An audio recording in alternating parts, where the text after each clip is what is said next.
Vraiment, les Blancs nous dépassent. À l'époque, ils venaient chercher les plus costauds pour aller les aider à combattre l'ennemi. Aujourd'hui, ils veulent prendre les plus intelligents. Donc c'est la fuite des cerveaux, quoi.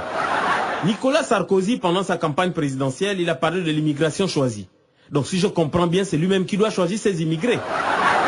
Alors il a décidé d'envoyer M. Jupon venir faire passer un test à tous les Africains qui postulaient pour une immigration en France. Et là, il y avait tous les pays réunis d'Afrique. Le Congo, le Bénin, le Togo, le Mozambique, Botswana. Et là, quand M. Jupon arrive, il dit « Allez, les nègres, puisqu'ils postulaient pour une immigration en France, mais putain de merde, vous ferez voir de toutes les couleurs, moi. Et quelle chaleur en Afrique.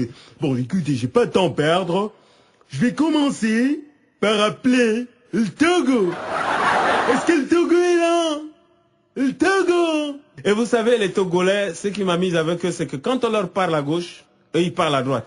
Kofi, on a dormi. Blaya. Olé, yala, ya. Ok, d'accord. Le temps qui a été accordé au Togo a expiré. Je vais passer à un tout autre pays, le Cameroun. Est-ce que le Cameroun est là? Oh, putain, merde. Ouais. Franchement, donc, le gars s'y croit que même le Cameroun peut rater des grands rendez-vous comme celui-ci. Le Cameroun, c'est le Cameroun de grandes ambitions. Si tu regardes, par exemple, la Coupe d'Afrique sans le Cameroun, c'est comme si tu mangeais le sanglier sans sa peau. Le Cameroun, c'est même l'élément essentiel de grands rendez-vous. Pose-moi seulement ta question, je te réponds. Bon, franchement, vous êtes Camerounais, vous allez en France, bon, mais si vous arrivez en France, comment est-ce que vous allez faire pour vivre? Donc, le gars, s'il ne connaît pas l'adage qui dit qu'impossible n'est pas Camerounais, un bon Camerounais peut même te vendre comme ça, tu n'es pas au courant. Tu vas être au courant, c'est chez ton nouveau propriétaire. Donne-moi seulement le visage, je m'en vais, je vais te montrer ce que je sais faire, mon frère. D'abord, je vais te demander que tu m'ajoutes un autre visage, je viens avec ma femme. Comme ça, quand j'arrive en France, je loue un appartement, chambre, salon, douche, cuisine. Comme madame est dans la chambre pour encaisser les clients, moi-même, je suis au salon pour encaisser de l'argent. Ok, d'accord, mais nous encourageons vers la prostitution. Nous allons passer à un tout autre pays. Habituellement, vous allez ni en Angleterre ou aux États-Unis. Mais qu'est-ce qui vous motive pour aller en France aujourd'hui, le Nigeria? Nigérian!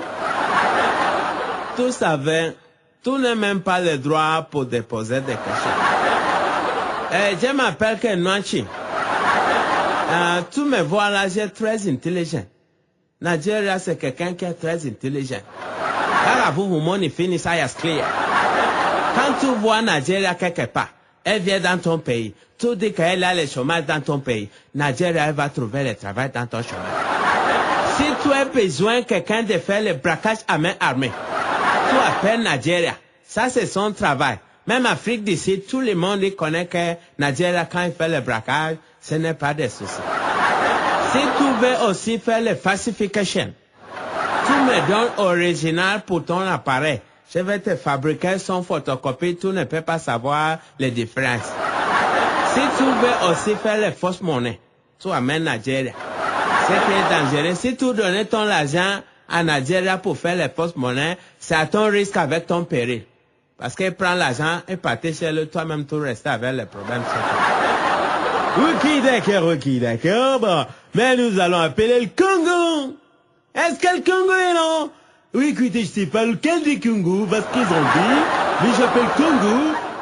Écoutez, vous étiez tout tranquillement le Zaïre, vous avez eu le malin plaisir de vous appeler maintenant Congo. Vous voulez vous appeler maintenant Congo, c'est à votre niveau. Congo! Mon frère, tu sais que je suis toujours présent. Ça m'appelle que Larisco Francesco Totti. Je suis le grand sapeur de tous les deux Congos, Kinshasa avec Brazzaville. Bon, maintenant, si tu veux savoir ce que je peux faire en France, je peux faire beaucoup de travail. Les Congolais, d'abord, c'est les grands pasteurs. On croit beaucoup en Dieu, on peut ouvrir les églises éveillées en France. On peut sauver beaucoup des esprits, parce que vraiment, c'est notre travail. Un Congolais aussi, c'est un grand mannequin, c'est un grand artiste, et c'est santé. Mais les Congolais aussi, je peux vous faire beaucoup de choses. Je peux vous amener, par exemple, les produits. Si tu as frotté ça, en une semaine, toi-même, tu ne vas pas reconnaître la couleur de ta peau. Écoutez, on ne voulait pas des gens qui se décapent. Nous allons appeler notre pays. Est-ce que le Mali est là? Le Mali! Finish, Romain. Vraiment, je suis la présidente, quoi. Hey, Marmungur Kundiaï. Je m'appelle Keshicho Kundiaï. Je viens de Bamako. Mon papa s'appelle Sissoko. Mon maman s'appelle Fatima. Mais vraiment, j'ai très content. Je vais partir de France. Non, les France, c'est le bon pays, quoi, je t'assure. Vraiment, sinon, ton Koulibalinda, tu peux me témoigner aujourd'hui. Si je viens de France, je peux faire beaucoup de travail. Maintenant, le véritable travail pour les Maliens, c'est le wash. Si tu as le wash malien, tu es dans la sécurité totale. Parce que quand tu as donné l'ordre à un Malien, il va respecter du début jusqu'à la fin.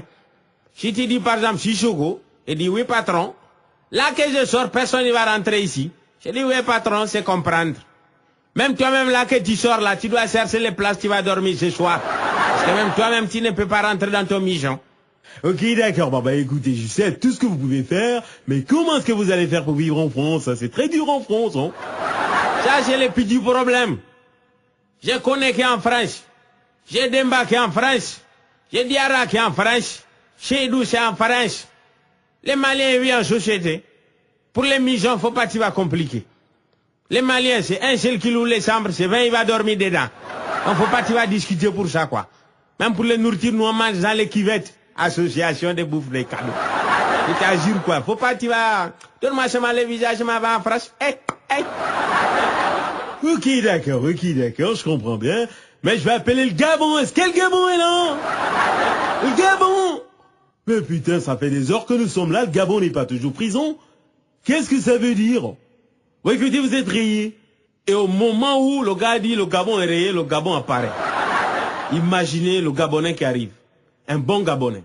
Qui, lorsqu'on lui fixe un rendez-vous, ce n'est jamais un rendez-vous ferme. Parce que quand on fixe un rendez-vous avec un Gabonais, il va toujours vous dire 16h, 17h, il est toujours à cheval. Il n'a jamais une heure fixe. Si vous lui dites de venir à 11h, il vient à 17h.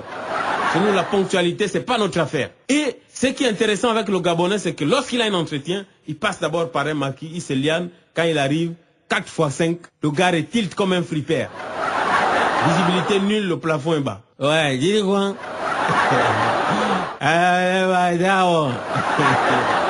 Eh, mon frère, donne-moi le visage pas en France, je suis fatigué. Tu dis quoi? Regarde, moi j'ai veillé la nuit, j'ai bu à Massangaba, j'ai bu au Zénith, je me vois là, le plafond est bas, visibilité nulle, et tu vois même pas quoi. Tu dis quoi? Regarde, attends d'abord, je vais me soulager, attends, je me soulage d'abord. Ah oui, parce qu'un bon Gabonais qui est bourré doit se soulager. Si vous avez commis l'erreur de construire votre maison en bordure de route et qu'il y a un bar à côté, à chaque fois les Gabonais vont vous refaire la peinture. Dis quoi? Toi, tu connais mon président? El Hadj Omar Bongo Ondimba, le distributeur automatique de la paix en Afrique. Voilà. Tu veux quoi? Tu veux combien? Tu dis que si je viens en France, je vais faire quoi? Toi, tu es fou, hein. Tu as déjà appris qu'un Gabonais a fui à l'étranger. Écoute, moi je te dis, hein, on va maintenant appliquer la réciprocité. Parce que ici au Gabon même, il y a plus de Français sans papier que de Gabonais sans papier en France, tu comprends? On va si vous rapatrier, tu vas voir ça. Hein? Il peut te gifler comme ça. Hein? Tu dis quoi? Ah, écoute, nous on ne fouille pas en France, on ne peut pas fouiller dans un pays. On nous a mis dans la bouteille, on peut aller aux États-Unis, on revient toujours chez nous. Et attends, moi, vous avez pas en France, je suis fatigué. Tu dis quoi? Que si je viens en France, je vais chercher au travail. Et toi, tu as fumé le chanvre quoi? Tu as déjà vu un frère Gabonais chercher au travail? Chez nous au Gabon, si ton grand frère était élu député, c'est toute la famille qui a l'humilité parlementaire. Je vais te gifler comme ça, tu vas me porter plainte qu'à la fin du mandat de mon grand frère. Tu comprends? Chez nous, si ton oncle est nommé ministre, c'est toute la famille qui a un statut ministériel. Voilà, si j'ai mon oncle qui est ministre, j'ai mon grand frère qui est député, si je mange un le matin, je mange l'autre à midi, et chez ma soeur le soir, je cherche au travail, pourquoi? Si nous-mêmes à 42 ans, nous gardons la maison. Écoute, non, laisse-moi tranquille. Et puis toi, tu peux payer un Gabonais. Tu peux payer un Gabonais. Le Gabonais ne le paye pas n'importe comment. Si tu es un employé Gabonais, la fin du mois est tombée le 30, c'est lundi, ne le paye pas lundi, fais un retard de paiement de salaire. Si tu as payé lundi là pour jusqu'à vendredi, ne viens pas au travail, ton entreprise tombe, ça c'est ton problème à toi.